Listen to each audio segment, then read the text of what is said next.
adalah part ke-10. Kita akan membaca buku Bible, Al-Quran, dan Sains Modern halaman ke-25 bagian akhir. Sesungguhnya riwayat Yahfid tersebut tidak menyebutkan terbentuknya bumi dan langit. Riwayat tersebut hanya memberi gambaran bahwa ketika Tuhan menciptakan manusia, tak terdapat pohon-pohonan di atas bumi.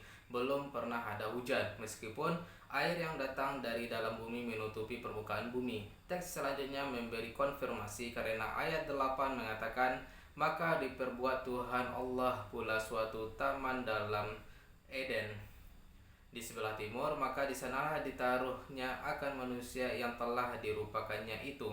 Dengan ayat tersebut dapat disimpulkan bahwa pohon-pohonan tumbuh pada waktu yang sama dengan diciptakannya manusia. Ini secara alamiah tidak benar. Manusia muncul di atas bumi lama setelah tumbuh-tumbuhan ada, walaupun kita tidak tahu berapa juta tahun perbedaan antara dua kejadian itu. Itulah satu-satunya kritik yang dapat dilontarkan kepada teks Yahfid, dengan tidak mengatakan bahwa manusia diciptakan Tuhan bersamaan dengan diciptakannya alam dan bumi. Dua hal yang dikatakan oleh teks sakerdotal sebagai dua hal yang terjadi dalam satu minggu. Teks Yahfid terhindar dari kritik berat yang dilontarkan orang terhadap teks sakerdotal. Tahun penciptaan alam dan tahun munculnya manusia di atas bumi. Menurut bahan-bahan yang terdapat dalam perjanjian lama, kalender Yahudi menempatkan tahun-tahun itu secara pasti. Pertengahan kedua dari tahun 1975 Masehi sama dengan permulaan tahun yang ke-5736 dari penciptaan alam. Manusia diciptakan Tuhan beberapa hari sesudah terciptanya alam, sehingga ia mempunyai jumlah tahun usia yang sama seperti halnya dalam kalender Yahudi. Tentu saja tahun tersebut perlu dikoreksi karena tahun Yahudi dihitung menurut gerak bulan lunar years, sedangkan kalender Masehi didasarkan atas tahun matahari solar years. Akan tetapi koreksi sebanyak 3% agar menjadi tepat tidak ada artinya. Untuk tidak meriwayatkan perhitungan, lebih baik tidak melakukan koreksi itu. Yang penting di sini adalah soal kebenaran. Maka tidak penting jika manusia berjuta tahun itu berselisih 30 tahun untuk lebih dekat kepada kebenaran. Marilah kita katakan bahwa menurut perhitungan Yahudi, terciptanya alam terjadi pada abad ke-37 sebelum Masehi. Apakah yang diajukan kepada kita oleh sains modern? Syukurlah kiranya untuk menjawab pertanyaan yang mengenai terbentuknya alam. Yang dapat kita katakan adalah waktu terbentuknya sistem matahari solar. Karena ini dapat kita kira-kirakan dengan cara yang memuaskan.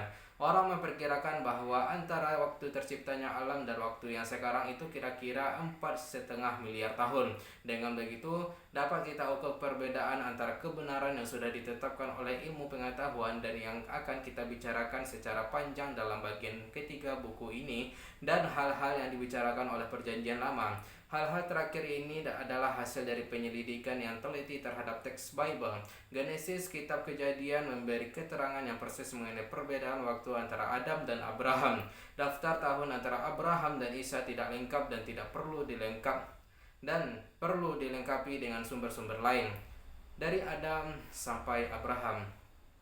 Genesis dalam pasal 4, 5, 11, 21, dan 25 memberi silsilah nenek moyang Abraham, Ibrahim, sampai Nabi Adam dalam garis lurus secara sangat teliti dengan menyebutkan umur masing-masing, umur bapa ketika anaknya lahir. Daftar itu memudahkan kita untuk menemukan tahun kelahiran dan kematian tiap-tiap orang tua sampai kepada Adam seperti tertera dalam daftar di bawah ini. Adam hidupnya 930 tahun. Lalu tahun kematiannya sesudah Adam tercipta 930. Tahun kelahiran sesudah terciptanya Adam, Set 30 tahun. Lama hidup 912 tahun.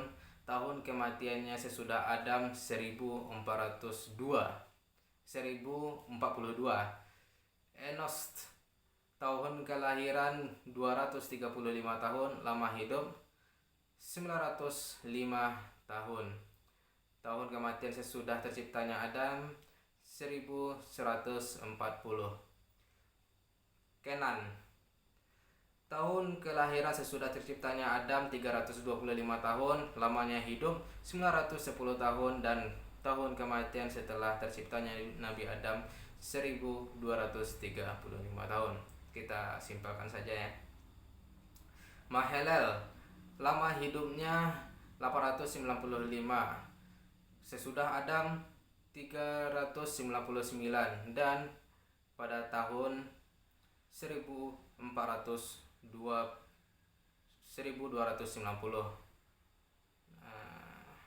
Kita lanjut aja ke Abraham langsung. Abraham, tahun kelahiran sesudah terciptanya Adam 1948 tahun. Lamanya hidup 175 tahun. Dan tahun kematian sesudah terciptanya Nabi Adam adalah 2123 tahun. Daftar ini tersusun menurut keterangan yang berasal dari teks sakerdotal pada kitab Kejadian. Teks tersebut adalah satu-satunya teks yang memberi kepastian. Kita dapat mengambil kesimpulan dari teks tersebut bahwa Abraham menurut Bible dilahirkan 1948 tahun sesudah Nabi Adam. Dari Abraham sampai Yesus. Untuk periode tersebut, Bible tidak memberi keterangan angka-angka yang dapat menyampaikan kita kepada evaluasi tepat sebagaimana kita mendapatkan keterangan mengenai nenek moyang Abraham dari Genesis. Untuk mengukur waktu yang memisahkan antara Abraham dan Isa, kita harus mencari bantuan dari sumber lain. Pada waktu ini, orang menempatkan masa Abraham kurang lebih 18 abad sebelum Masehi. Hal ini jika digabungkan dengan keterangan Genesis mengenai perbedaan antara waktu Abraham dan Adam, akan memberi hasil bahwa Adam hidup 38 abad sebelum Isa.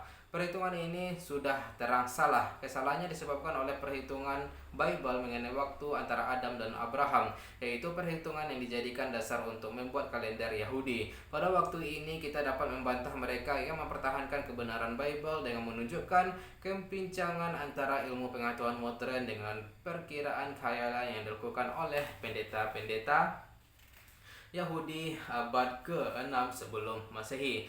Selama berabad-abad, perkiraan pendeta tersebut selalu menjadi dasar hubungan antara zaman sejarah kuno dengan Nabi Isa. Bible yang diterbitkan sebelum zaman modern menyajikan kronologi kejadian-kejadian yang terjadi semenjak terciptaan alam sampai waktu Bible tersebut dicetak. Kronologi tersebut biasanya dimuat dalam suatu kata pengantar yang mengandung angka-angka yang sedikit berlainan menurut waktu penciptaan Bible tersebut. Sebagai contoh, Clementine Fulgate tahun 1621 menempatkan Abraham pada waktu yang lebih kuno dan menempatkan penciptaan alam pada abad ke-40 sebelum Masehi.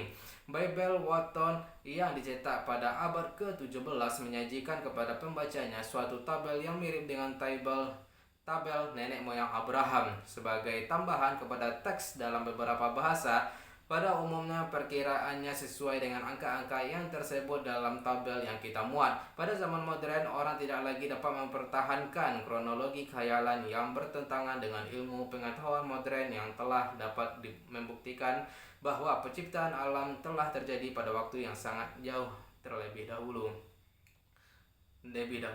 Tetapi orang merasa puas hanya dengan menghilangkan kata pengantar dan tabel dan tidak berani mengatakan kepada para pembaca tentang kelemahan teks Bible yang dijadikan dasar untuk membuat tabel, sehingga teks Bible tak dapat dianggap mengatakan kebenaran. Orang lebih suka memasang tabir dan mencari cara untuk berdebat secara harus agar teks Bible tersebut dapat diterima tanpa dikurangi. Karena inilah maka silsilah keturunan teks sakerdotal sampai sekarang masih dihormati orang, meskipun orang pada abad ke-20 ini tak dapat lagi menerima dasar-dasar khayalan.